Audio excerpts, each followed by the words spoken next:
என் அன்புக்குரியவர்களே, ஆண்டவரும் இரட்சகருமாகிய இயேசு கிறிஸ்துவின் நாமத்தில் உங்களை அன்போடு கூட வாழ்த்துகின்றேன். இந்த நாளின் டுடேஸ் விக்டரி நிகழ்ச்சிக்கு உங்களை அன்போடு கூட நான் வரவேற்கிறேன். ஒரு புதிய காலை வேளை கர்த்தர் புதிய கிருபையை கொடுத்து, உங்களுக்கு புதிய நம்பிக்கையை கொடுத்து உங்களை நடத்த இந்த நாளை நியமனம் செய்திருக்கிறார். ஒரு நாள் என்பது ஆண்டவர் தருகிற பரிசு. ஆகவே என்ன மனதில் கவலைகள் வருத்தங்கள் இருந்தாலும் ஒரு நாளை துவங்கும் போது நீங்கள் மகிழ்ச்சியோடு துவங்க வேண்டும்.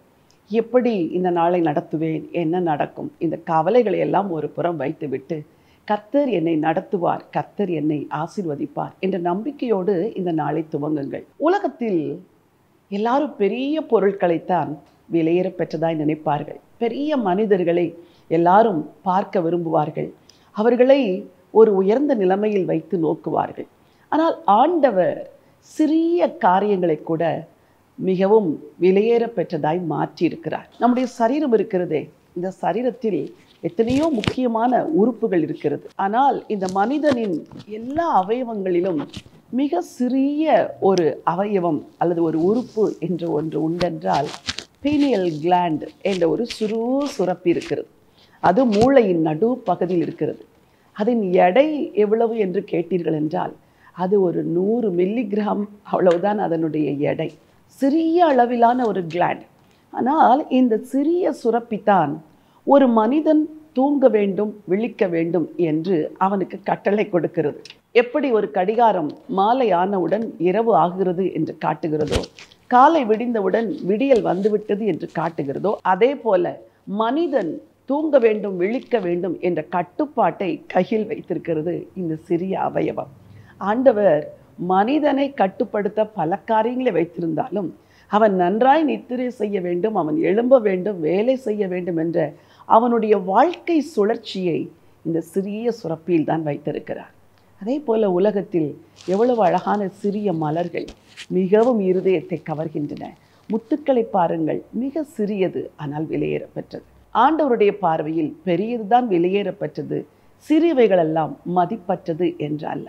ஒருவேளை உங்களை குறித்து உங்களுக்கு ஒரு தாழ்வு மனப்பான்மை இருக்கலாம். நான் என்ன அதிகம் படித்திருக்கிறேனா, என்னிடத்தில் என்ன தாளந்து இருக்கிறது, என்னையெல்லாம் ஆண்டவர் பயன்படுத்துவாரா என்று நீங்கள் நினைக்கலாம்.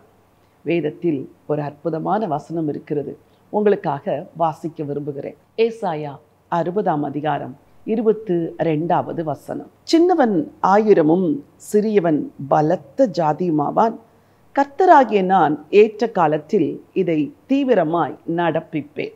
தேவனுடைய வார்த்தை சொல்லுகிறது, சின்னவன் 1000 சிறியவன் பலத்த ஜாதியுமாவான்.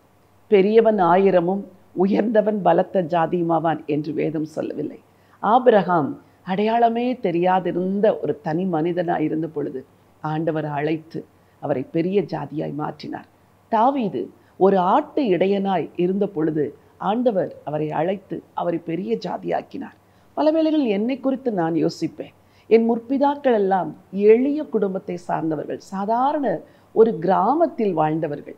ஆனால் அந்த இடத்தில் ஆண்டவருடைய பார்வை என் குடும்பத்தின் மேல் பட்டு என்னை ரட்சிக்க சித்தம் கொண்டார், என்னை தெரிந்தெடுத்தார், அவருடைய பிள்ளையாய் மாற்றினார், ஊழியம் செய்கிற பாக்கியத்தை கொடுத்தார். இதெல்லாம் தேவனுடைய சுத்த கிருபை. இன்றைக்கு உங்களுக்கு ஆண்டவர் சொல்லுகிற வார்த்தை என்ன தெரியுமா?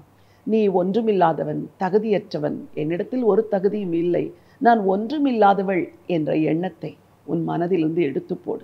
உன்னோடு கூட இருக்கிற தேவனாகிய நான் பெரியவராயிருக்கிறேன். நீ என்னை கண்டு கொண்டதே உன் வாழ்க்கையின் மதிப்பை உயர்த்தி இருக்கிறது.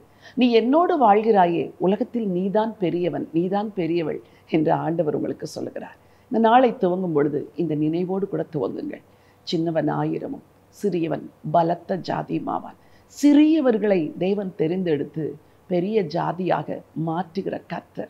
ஒரு யோசேப்பு ஒன்றுமில்லாத ஒரு வாலிபனாய் இருந்த பொழுது அவனை தெரிந்தெடுத்தார், அவனை உயர்த்தினார், தேசத்திற்கு அதிபதியாய் மாற்றினார். என் அன்பு வாலிப பிள்ளைகளை, வாழ்க்கையில் நம்பிக்கை இழந்து போய் எனக்கு தகப்பன் இல்லை, தாய் இல்லை, என்னை உயர்த்த யாரும் இல்லை, எனக்கு உதவி செய்ய எவரும் இல்லை என்று நீ கலங்கி கொண்டிருக்கலாம். ஒரு ஆண்டவர் இருக்கிறார், அவரை பற்றிக்கொள். சிறியவனும் சிறியவளுமாகிய உன்னை 1000 பலத்த ஜாதியாய் மாற்றுவார். நீங்கள் கேட்கலாம், எப்பொழுது காத்து கொண்டிருக்கிறேனே என்று. வசனம் தெளிவாய் சொல்கிறது, கர்த்தராகிய நான் ஏற்ற காலத்தில் அதை தீவிரமாய் நடப்பிப்பேன். ஆண்டவருடைய நாட்காட்டி என்பது வேறு. நீங்கள் நினைக்கிறீர்கள் இப்பொழுதே தேவன் செய்ய வேண்டும் என்று. கர்த்தர் ஒரு காலத்தை வைத்திருக்கிறார், ஏற்ற காலம். அந்த காலத்தில் கர்த்தர் எல்லாவற்றையும் தீவிரமாய் நடப்பிப்பார், உங்களை உயர்த்துவார். இன்றைக்கு உங்களுக்காய் ஜெபிக்க விரும்புகிறேன். நீங்கள் சிறியவர்கள் என்று உங்களையே அற்பமாய் நினைத்து கொண்டு வாழாதிருங்கள். பெரிய தேவன் உங்களோடு கூட இருக்கிறார். உங்களுடைய சிறிய நாமத்தோடு பெரிய தேவனுடைய நாமம் இணைக்கப்பட்டிருக்கிறது. நீங்கள் தான் பூமியில் சிறந்தவர்கள், நீங்கள் தான் மாமனிதர். உங்களுக்காய் ஜெபிக்க விரும்புகிறேன். நல்ல ஆண்டவரே, சின்னவன் 1000 சிறியவன் பலத்த ஜாதியும் ஆவான்.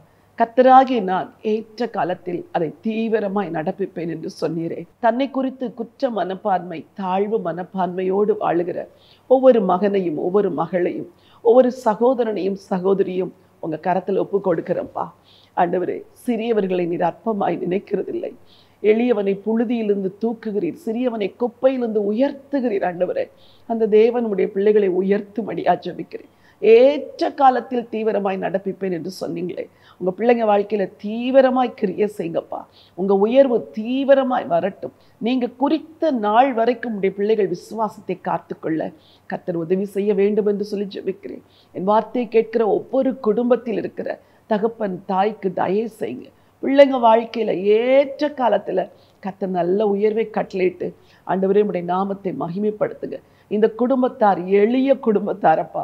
இன்றைக்கு இந்த வார்த்தையை கேட்டுக்கொண்டிருக்கிற இந்த குடும்பம் எளிய குடும்பம், ஆனால் பெரிய ஜாதியாய் மாற்ற உம்மாலே முடியும். ஆண்டவரே, உங்க வார்த்தையை தீவிரமாய் நிறைவேற்றுங்க.